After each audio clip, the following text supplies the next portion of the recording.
بسم الله الرحمن الرحيم. اللهم اشرح بالصلاة عليه صدورنا ويسر بها أمورنا وفرج بها همومنا واكشف بها همومنا واغفر بها ذنوبنا واقض بها ديوننا وأصلح بها أحوالنا وبلغ بها آمالنا وتقبل بها توبتنا واغسل بها حوبتنا وانصر بها حجتنا وطهر بها ألسنتنا وآنس بها وحشتنا وارحم بها غربتنا واجعلها نورا بين أيدينا ومن خلفنا وعن أيماننا وعن شمائلنا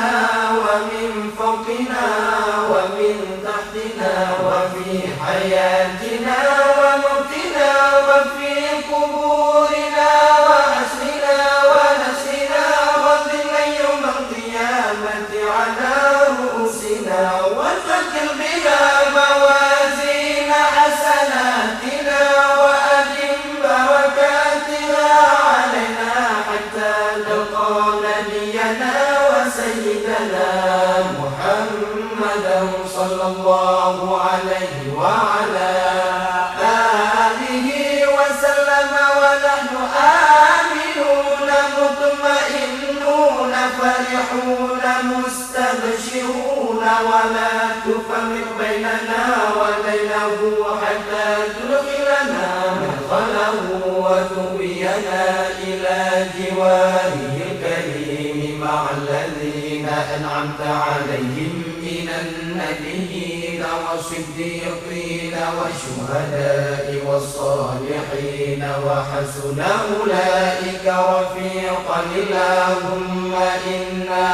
آمنا به صلى الله عليه وسلم ولم نره فمتعنا اللهم في الدارين برؤيته وثبت قلوبنا على محبته واستعملنا على سنته وتوفنا على ملته واحشرنا في زمرته الناجية وحزبه المفلحين وانفعنا بمن طوت عليه قلوبنا من محبته صلى الله عليه وسلم يوم لا جد ولا مال ولا بنين وأولنا حوله الأسفار واسقنا بكسيه الأغفار ويسر علينا زيارة حرمك وحرمه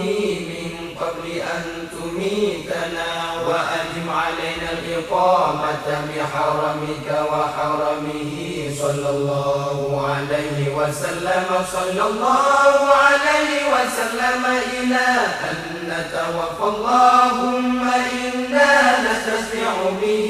إليك إذ هو أوجه الشفعاء إليك ونقسم به عليك إذ هو أعظم من أقسم بحقه عليك ونتوسل به إليك إذ هو أقرب الوسائل إليك نشكو إليك يا رب قسوة قلوبنا وكسرة ذنوبنا وطول آمالنا وفساد أعمالنا وتكاسلنا عن الطاعات وهجومنا على المخالفات فنعم المشتكى إليه أنت يا رب بك نستنصر على أعدائنا وأنفسنا فانصرنا وعلى قدرك نتوكل في صلاحنا فلا تكلنا إلى غيرك يا ربنا وإلى جناب رسولك صلى الله عليه وسلم ننتسب فلا تغنا وببابك نقف فلا ترنا وإياك نسأل فلا تخيرنا. اللهم أنت برعنا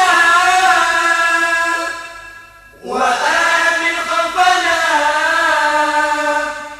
وتقبل أعمالنا وأصلح أحوالنا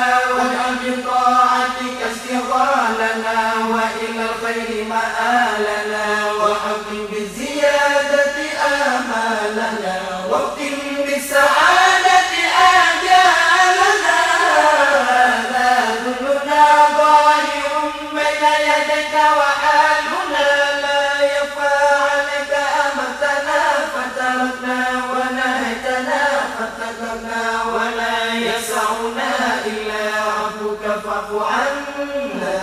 يا خير مأمون وأكرم مسؤول إنك غفور رؤوف رحيم يا أرحم الراحمين. وصلى الله على